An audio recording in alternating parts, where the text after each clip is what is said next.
बात कर लेते हैं वेन्यू के बारे में, क्योंकि जो मैच है वो होगा शारजाह क्रिकेट ग्राउंड में। स्टेडियम बहुत छोटा सा है और आपको यहाँ जो विकेट मिलेगा बैटिंग फ्रेंडली विकेट है। लेकिन पिछला मैच क्या रहा था जहां पे चेन्नई सुपर किंग्स की हालत मुंबई इंडियंस ने खराब कर दी थी। वहां पे मुंबई इंडियंस की शानदार गेंदबाजी के चलते चेन्नई सुपर किंग्स को महज 114 रनों पर रोक लिया था। अब यहां से अगर आप इस मैदान के आईपीएल रिकॉर्ड की बात करेंगे तो टोटल 9 मैचेस खेले गए। 5 बार पहले बैटिंग करने वाली टीम ने, 4 बार सेकंड बैटिंग करने वाली टीम ने मैच को विन किया है। जबकि पिछले जो 3-4 मैचेस हैं वो सारे सेकंड बैटिंग करने वाली टीम जीत रही है। मतलब टॉस के बाद दोस्तों चेस करना यहाँ पे टीम पसंद करेगी, क्योंकि अब पिच में काफी सारे बदलाव हमें देखने मिले, कुछ उतार चढ़ाव हमें देखने मिले। अब हाईएस्ट स्कोर इस मैदान का है 228 और जो सबसे कम है वो चेन्नई सुपर किंग्स का 114 बन चुका है, जो कि पिछले ही मैच में था।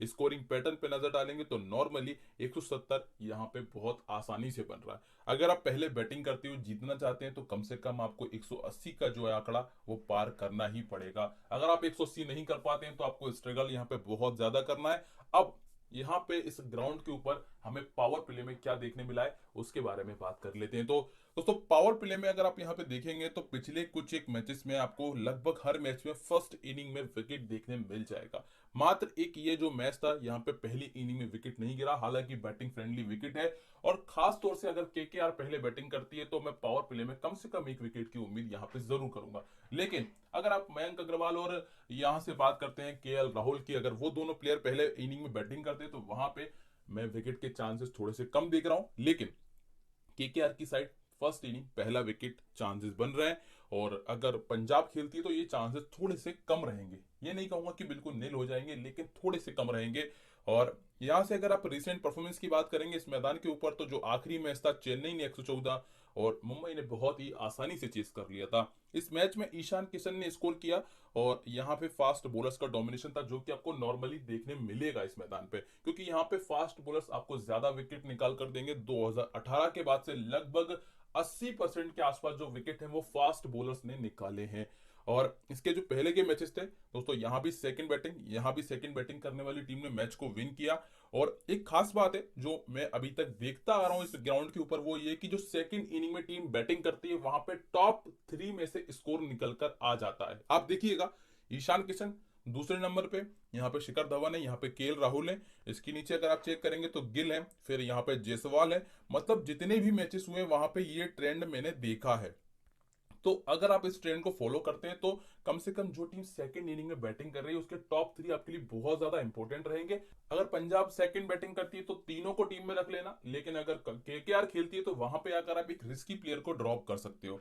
अब यहां से हम बात कर लेते हैं इस ग्राउंड के ऊपर टोटल जो मैचेस खेले गए वहां पे 53 विकेट पेस बॉलर्स के खाते में रहे, 22 विकेट स्पिनर्स ने निकाले। बात करते हैं जब दोनों टीमें आमने सामने होती हैं तो क्या देखने मिल रहा है। पिछला मैच शुभमन गिल ने 57 किया था, दिनेश कार्तिक ने 58 किया था, प्रसिद्धि कृष्णा के 3 विकेट थे और सुनील नारायण के 2 विकेट थे। क्लोज मैच हुआ था और लगभग पंजाब ये मैच को जीत ही गई थी, लेकिन लास्ट मोमेंट पे जाके उसको हार का सामना करना पड़ा था। इस मैच में मयंक ने और केएल राहुल ने अच्छी बैटिंग की थी। फिर इसके नीचे आप देखेंगे निकोलस पूरन है, शुभमन गिल का नाम आपको एक बार फिर से देखने मिलेगा। यहां से आंद्रे रसेल, नीतीश राणा और आंद्रे रसेल जिन्होंने विकेट भी निकाले थे, और मयंक अग्रवाल और मनदीप सिंह का नाम आपको यहां पर देखने मिलेगा। उसके पहले जो मैच हुआ था वहां पे सुनील नारायण है, दिनेश कार्तिक एक बार फिर से है, आंद्रे रसेल है और प्रसिद्धि कृष्णा ने 2 विकेट निकाले। और दूसरी तरफ अगर आपको यहां देखेंगे तो केएल राहुल का नाम मिलेगा, जो कि मोस्ट कॉमन नाम है, जो केएल राहुल को तो वैसे भी कोई ड्रॉप नहीं करेगा। इसके अलावा अगर आप के आके कुछ प्लेयर देखेंगे तो उसमें नीतीश राणा, सुनील नारायण है और शुभमन गिल को भी आप टीम में ट्राई कर सकते हैं। अब यहां से हम बात करते हैं प्लेयर वर्सेस प्लेयर बैटल, सबसे यूनिक सेक्शन जिसको स्टार्ट किया था फैंटेसी टैलेंट हब ने। तो जो पहला नाम है इयोन मॉर्गन का, Eoin Morgan versus Chris Jordan आपको देखने मिलेगा, वो भी डेथ ओवर्स में। 6वें नंबर पर बैटिंग करने आ रहा है मॉर्गन, और आप देखेंगे 31 बॉलों में 52 रन किए, लेकिन अपना विकेट नहीं दिया। तो ये जॉर्डन के लिए मुश्किल रहेगी, क्योंकि विकेट अभी तक उन्होंने मॉर्गन का निकाला नहीं है। इसके बाद क्योंकि अगर आप जॉर्डन से उम्मीद कर रहे हैं कि वो आपको डेथ ओवर में विकेट दे और वहां पे अगर मॉर्गन है तो ये उनके लिए थोड़ा सा मुश्किल हो सकता है। फिर इसके बाद आंद्रे रसेल है, ये भी डेथ ओवर्स में मिलेंगे मोहम्मद शमी को, और एक बार आउट किया लेकिन आप रन देखिए 296 रन की स्ट्राइक रेट रहा है। फिर सुनील नारायण आएंगे, शेल्डन कोटल वैसे नहीं खेल रहे हैं लेकिन अगर खेलते हैं तो 4 बार आउट किया है, और मुजीबुर रहमान भी नहीं खेल रहे हैं लेकिन अगर वो भी खेलते हैं तो उन्होंने भी 2 बार आउट किया। फिर दिनेश कार्तिक की बात करिएगा, क्रिस जॉर्डन ने इन्हें 2 बार आउट किया। चौथे नंबर पर बैटिंग करने आ रहा है पावर प्ले के बाद आएंगे तो ये इनका आमना सामना हो सकता है। फिर अब फ्रेंड्स यहाँ से अगर आप इस ग्राउंड का परफॉर्मेंस देखेंगे केकेआर की टीम का, तो 2 मैचेस को उन्होंने शारजाह के मैदान पे खेला है और दोनों मैचेस वो आ रहे हैं। लेकिन बड़ी बात मैं आपको दिखाऊंगा यहाँ पे, तो दोनों मैचेस में उन्होंने सेकंड बैटिंग की और विकेट कितने गंवाए, एक मैच में 9 और एक मैच में 8 विकेट, मतलब बराबर विकेट दिए। लेकिन अगर आप विकेट लेने की बात करेंगे तो रन तो इन्होंने बराबर पड़वाए, एक मैच में 194 दिए और मात्र 2 विकेट गिरा पाई, और एक मैच में 228 और मात्र 4 विकेट गिरा पाई। मतलब कुल मिला के केकेआर की जो गेंदबाजी इस मैदान पर अभी तक ज्यादा बेहतर नहीं रही है। 2 मैचेस में टोटल 6 विकेट ले पाई है, और विकेट देने की बात करेंगे तो 17 विकेट इस मैदान पर वो दे चुकी है। तो इस बात का आप लोग ध्यान रखिएगा। फिर यहां से अगर आप इस मैदान के ऊपर प्लेयर परफॉर्मेंस देखेंगे तो राहुल त्रिपाठी का 26 का एवरेज है, शुभमन गिल का 31 का एवरेज है, इयोन मॉर्गन का मात्र 13 का एवरेज है, और इसके अलावा नीतीश राणा का 33, दिनेश कार्तिक का मात्र 2.2 का है, और सुनील नारायण का 39 का एवरेज इस मैदान के ऊपर। हाईएस्ट जो स्कोर है वो नीतीश राणा ने 58 किया है और एक अर्धशतक है। बाकी इसके अलावा मॉर्गन ने एक बार 44 किया है। अब बॉलिंग में देखेंगे तो सुनील नारायण के 8 मैचेस में 6 विकेट है, पैट कमिंस को एक भी विकेट नहीं मिला इस मैदान पे, और वरुण को 1 विकेट, नागरकोटी को 1 और प्रसिद्धि कृष्णा को 1 विकेट इस मैदान पर मिला हुआ है। अब यहां से देखिए केकेआर की टीम जब पावर प्ले में बैटिंग कर रही है तो क्या कर रही है। पावर प्ले में बैटिंग करती है तो नॉर्मली कम से कम 1 विकेट तो वो गिराती है, और सिर्फ इस मैदान को छोड़ दिया जाए तो बाकी दूसरे मैदानों पे कम से कम 2 विकेट उनके जाते हैं, और ये मैदान जो कि बैटिंग फ्रेंडली विकेट है यहाँ पे भी कम से कम 1 विकेट उन्होंने गिरवाया है अपना। और रही बात गेंदबाजी की, तो एक मैच में उन्हें विकेट मिला था और एक मैच में उन्हें पावर प्ले में विकेट नहीं मिला। और अब यहां से बात करते हैं केकेआर की टीम के प्लेयर्स के बारे में, और उनका परफॉर्मेंस देखेंगे हम किंग्स 11 पंजाब के खिलाफ कैसा रहा है। तो शुभमन गिल सबसे पहला नाम ओपन करने आएंगे। शुरुआत बहुत धीमी कर रहे हैं, मात्र 112 का स्ट्राइक रेट रहा है, एज अ ओपनर सबसे कम स्ट्राइक रेट है। अब यहाँ पे टीम मैनेजमेंट के पास एक ऑप्शन है कि शुभमन गिल को नीचे बैटिंग करने भेजे जहां पर वो पहले भी आते थे, और सुनील नारायण को एज अ ओपनर ट्राई कर सकती है नीतीश राणा के साथ में। तो हो सकता है कि ये चेंज आपको देखने मिल जाए। बाकी अगर शुभमन गिल ओपन करने आते हैं तो अभी तक जो इनका एवरेज है बहुत जबरदस्त रहा है, मात्र एक बार ही आउट हुए हैं किंग्स 11 पंजाब के खिलाफ। 152 का इनका एवरेज है क्योंकि मात्र एक बार आउट हुए, और 2 अर्धशतक 4 मैचेस में 2 अर्धशतक ये लगा चुके हैं। फिर जो आप बात करेंगे यहाँ पे, इनका सेकंड इनिंग की बैटिंग बहुत अच्छी करते हैं। फिर इसका जो अगला नाम है वो नीतीश राणा का है। नीतीश राणा नॉर्मली दोस्तों right arm leg break bowler से परेशान रहते हैं, लेकिन वो इनको पावर प्ले में नहीं मिलेंगे, जो कि पिछले मैच में भी ये पावर प्ले में बैटिंग करने आए थे। 81 का इन्होंने स्कोर किया था। ग्राउंड छोटा है, फास्ट बॉलर को अच्छा खेल लेते हैं, तो उम्मीद है कि इस मैच में भी कम से कम आपको 30 के आसपास स्कोर करके दे जाए। इसका दोस्तों जो अगला नाम है राहुल त्रिपाठी का, इनका जो एवरेज है मात्र 18 का एवरेज है। इस बात का ध्यान रखिएगा, 18 का एवरेज है पंजाब के खिलाफ, और 26 और 23 इनका टोटल एवरेज है। मतलब अगर ये खड़े भी होते हैं तो 20 से 25 का स्कोर बनाएंगे। बहुत रेयर कंडीशन है जब आपको 40 या 50 के आसपास स्कोर करके देंगे।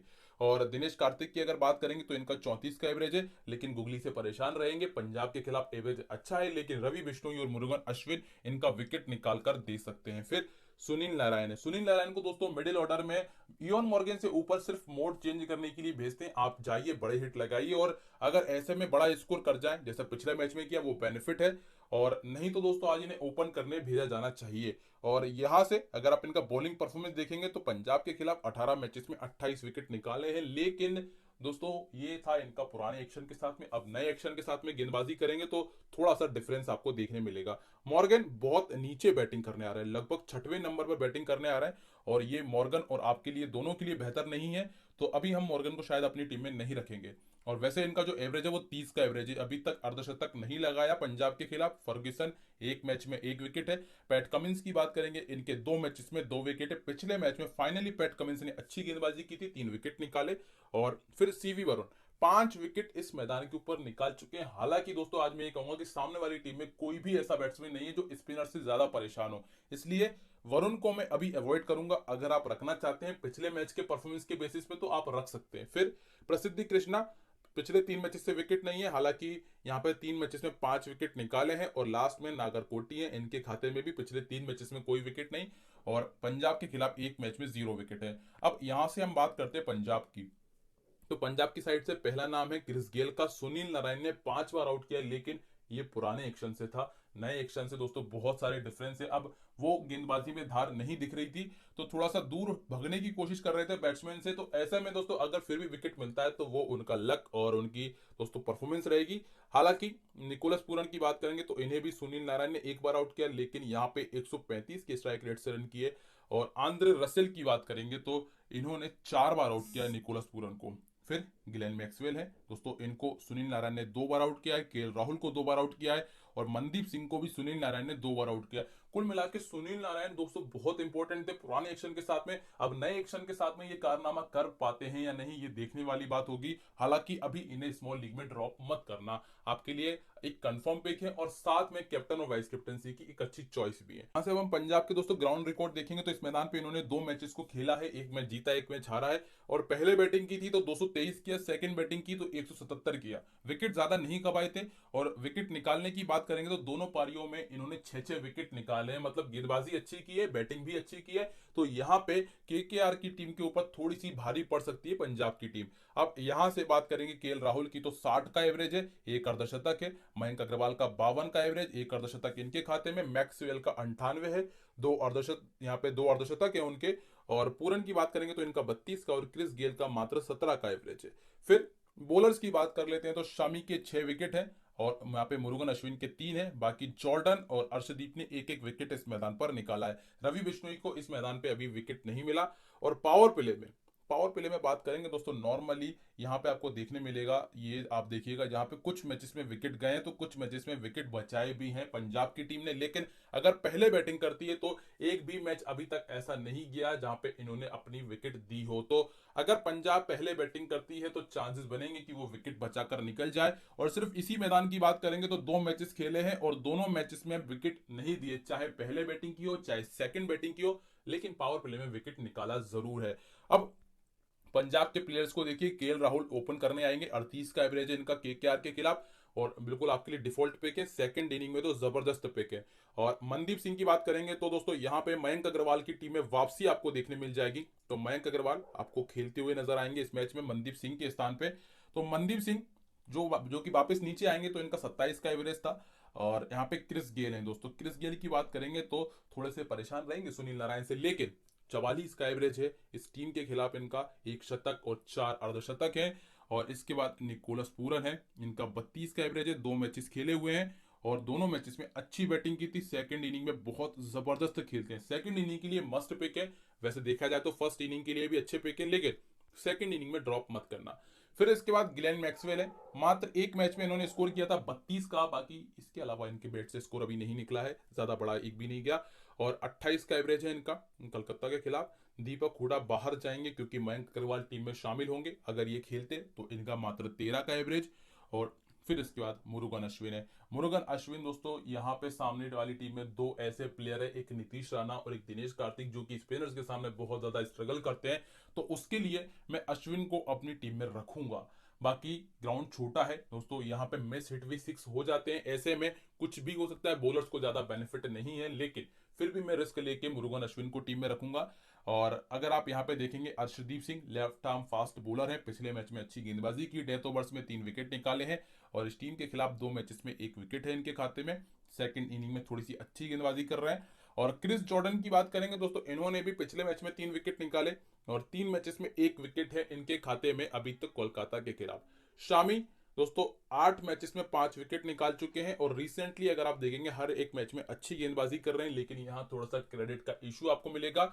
और लास्ट में रवि बिश्नोई है, 2 मैचेस में कोई भी विकेट नहीं निकाला दोस्तों, बहुत रेयर मैचेस हुए जहां पे इन्होंने 3-3 विकेट निकाले। तो आप इन्हें चाहे तो सिर्फ एक टीम में कैप्टन या वाइस कैप्टन रखने की सोच रहे हैं तो रख लीजिएगा, बाकी ग्राउंड छोटा है तो इस मैच में अवॉइड करिए। और मयंक अग्रवाल अगर खेलते हैं तो इनका 20 का एवरेज है, मात्र 20 का एवरेज केकेआर के खिलाफ, लेकिन अब ओपन करने आ रहा है। बात क्या है, पहले ये नीचे खेलने आते थे, ओपन नहीं करते थे, अब ओपन करने आ रहे हैं, तो ये आपको रेशो चेंज दिखेगा। अब कैप्टन और वाइस कैप्टन, सेफ में अगर आप जाएंगे तो राहुल, अग्रवाल, सुनील नारायण और यहाँ पे शुभमन गिल है। अगर आप थोड़ा सा रिस्क जिसमें मिनी लीग में लेते हैं तो गेल, पूरन और नीतीश राणा को बना सकते हैं। और ग्रैंड लीग के लिए अगर जा रहे हैं तो वहां पे ग्लेन मैक्सवेल को ट्राई कर सकते हैं, और अगर जल्दी विकेट गिरते हैं तो मॉर्गन आपको रन बनाकर दे सकते हैं। तो ये कुछ चॉइसेस। टीम कॉम्बिनेशन दोस्तों बेहतरीन तैयार किया है, यहाँ पे बहुत ज्यादा फोकस किया है दोस्तों मैंने बैट्समैन पे, हालांकि क्योंकि बैटिंग फ्रेंडली विकेट है। विकेट कीपर पे अगर आप आएंगे तो लोकेश राहुल और निकोलस पूरन दोनों को टीम में रखा है। पूरन को ड्रॉप नहीं कर रहा हूं क्योंकि दोस्तों बैटिंग बहुत जबरदस्त कर रहे हैं, आते हैं बड़े हिट लगा देते हैं, 3-4 बड़े हिट लगा के दोस्तों 25 और 30 बहुत आसानी से कर देते हैं, तो इसलिए अभी पूरन को ड्रॉप नहीं कर रहा हूं। और दिनेश कार्तिक की बात करूंगा तो दोस्तों वैसे मैं इनको टीम में रखना भी नहीं चाहता था, क्योंकि सामने वाली टीम में 2-3 अच्छे स्पिनर है जो परेशान कर सकते हैं। हालांकि ग्राउंड छोटा है लेकिन फिर भी मैं अभी इन्हें अवॉइड करूंगा। आप इन्हें स्मॉल लीग में ना रखें, ग्रैंड लीग में चाहे से तो शामिल कर सकते हैं। फिर बैटिंग की अगर आप बात करेंगे तो शुभमन गिल दोस्तों ओपन करने आ रहे हैं, 25-30 का स्कोर करके दे जाते हैं, बहुत स्लो खेल रहे हैं, लेकिन अगर तेज खेलने की कोशिश की तो अपना विकेट देकर जाएंगे। तो शुभमन गिल को आप ग्रैंड लीग में कम से कम 3 से 4 टीमों में अवॉइड करके देखिएगा, और ये अपना विकेट दे सकते हैं मोहम्मद शमी को या फिर अर्शदीप सिंह को, इन दोनों में से किसी एक को अपना विकेट देकर जाएंगे। और इसके बाद दोस्तों मॉर्गन बहुत नीचे बैटिंग करने आ रहे हैं, इसलिए मैंने इन्हें टीम में नहीं रखा। अगर टॉप ऑर्डर को आप टीम में नहीं रख रहे हैं, ऐसे में आप यहाँ पे इयोन मॉर्गन को टीम में रख सकते हैं। फिर मयंक अग्रवाल इस मैच में खेलेंगे, क्रिस गेल को हमने टीम में रखा है, नीतीश राणा पिछले मैच में अच्छा किया, हालांकि स्पिनर से परेशान रहते हैं लेकिन बैटिंग करने आ रहे हैं दोस्तों ओपनिंग में, वहां पे स्पिनर्स इन्हें मिलेंगे नहीं, तो इसलिए वहां स्कोर इनसे मिल सकता है। फिर उसके बाद त्रिपाठी आपके पास एक ऑप्शन है, और इसके बाद मनदीप सिंह नीचे खेलेंगे तो अभी हम इन्हें अवॉइड करेंगे। फिर सुनील नारायण दोस्तों ये मेरे डिफॉल्ट पिक है, क्योंकि दोस्तों बैटिंग के लिए इंपॉर्टेंट है, इस ग्राउंड छोटा है, और दूसरी बात बॉलिंग दोस्तों, बॉलिंग में यहाँ पे लगभग सभी बैट्समैन को इन्होंने परेशान किया है पंजाब के। ऐसे में अगर पुराने दिन वापस आते हैं और अगर विकेट निकालना शुरू करते हैं तो 3-4 विकेट इनके खाते में कम से कम हो सकते हैं, तो ग्रैंड लीग में कैप्टन बना सकते हो, स्मॉल लीग में वाइस कैप्टन रख सकते हो, और इसके बाद ग्लेन मैक्सवेल ग्रैंड लीग में रखना और कैप्टन या वाइस कैप्टन बना के देख लीजिएगा, क्योंकि इस ग्राउंड पे जब हालांकि बैटिंग इनकी कम आई है लेकिन इनका जो पुराना रिकॉर्ड बहुत बेहतर है, 98 का एवरेज है, 2 अर्धशतक है 3 या 4 मैचेस में। यहाँ पे हमने शमी को ट्राई नहीं किया या फिर ये कह सकते नहीं कर पाए, क्योंकि हमारे पास क्रेडिट नहीं है, अगर क्रेडिट होते तो हम शमी को जरूर रखते टीम में। और वरुण चक्रवर्ती को अभी मैं अवॉइड कर रहा हूँ, क्यों, रीजन है दोस्तों, क्योंकि सामने वाली टीम जो पंजाब की टीम है वहां पे कोई भी ऐसा प्लेयर मुझे नहीं दिख रहा जो स्पिनर से ज्यादा परेशान हो। हालांकि थोड़ा सा गेल से उम्मीद है कि वो अपना विकेट देकर जा सकते हैं, लेकिन फिर भी अभी मैं इन्हें अवॉइड करूंगा। अगर आपको रखना है तो रख सकते हैं, क्योंकि पिछले ही मैच में ये 5 विकेट निकाल कर आए। फिर यहाँ से फर्गसन है और पैट कमिंस को मैंने टीम में रखा है, क्योंकि फास्ट बॉलर से ही उम्मीद करूंगा कि ज्यादा विकेट निकालें। और यहाँ पे मैंने सिर्फ मुरुगन अश्विन को इसलिए रखा हुआ है, हालांकि मेरे पास जॉर्डन ऑप्शन है 8.5 में, लेकिन मैंने अश्विन को इसलिए रखा है, मैं दिनेश कार्तिक और नीतीश राणा के लिए इन्हें टीम में रख रहा हूँ। अगर ये इन दोनों में से एक को भी विकेट निकाल कर देते तो मेरा काम हो जाएगा, मुझे इनसे ज्यादा विकेट नहीं चाहिए, 1 या 2 विकेट की इनसे उम्मीद कर रहा हूँ। और लास्ट में अर्शदीप सिंह है, ये क्रेडिट मेंटेन करने के लिए, ये हर मैच में विकेट नहीं निकाल रहे लेकिन क्रेडिट मेंटेन करेंगे। अगर आप थोड़ा सा सेफ जाना चाहते हैं तो आप जॉर्डन को टीम में रख लीजिएगा, ये आपकी चॉइस है, आप क्या करना पसंद करेंगे, जॉर्डन को आप टीम में रख सकते हैं। हालांकि मैं अश्विन के साथ में ही जाऊंगा। टीम का प्रीव्यू, और दोस्तों अगर आप रियल 11 पर खेलेंगे तो वहां पे आपको क्रेडिट का इशू नहीं आएगा, आप आसानी से किसी भी प्लेयर को टीम में रख पाएंगे। तो यहाँ कैप्टन मेरे राहुल, वाइस कैप्टन मेरे सुनील नारायण है। दूसरी चॉइस में आप अग्रवाल को ट्राई कर सकते हो, ये दोनों भी बेस्ट है, हालांकि दोस्तों ये सेफ है। और अगर आप थोड़ा सा और रिस्क लेंगे तो राणा पे ट्राई कर सकते हो। बाकी दोस्तों ये मेरा कॉम्बिनेशन है, फाइनल अपडेट मैं टेलीग्राम पर दूंगा, तो वहां बने रहिएगा, आपसे लगातार मुलाकात होती रहेगी, चैनल को सब्सक्राइब करके रखिएगा, और तब तक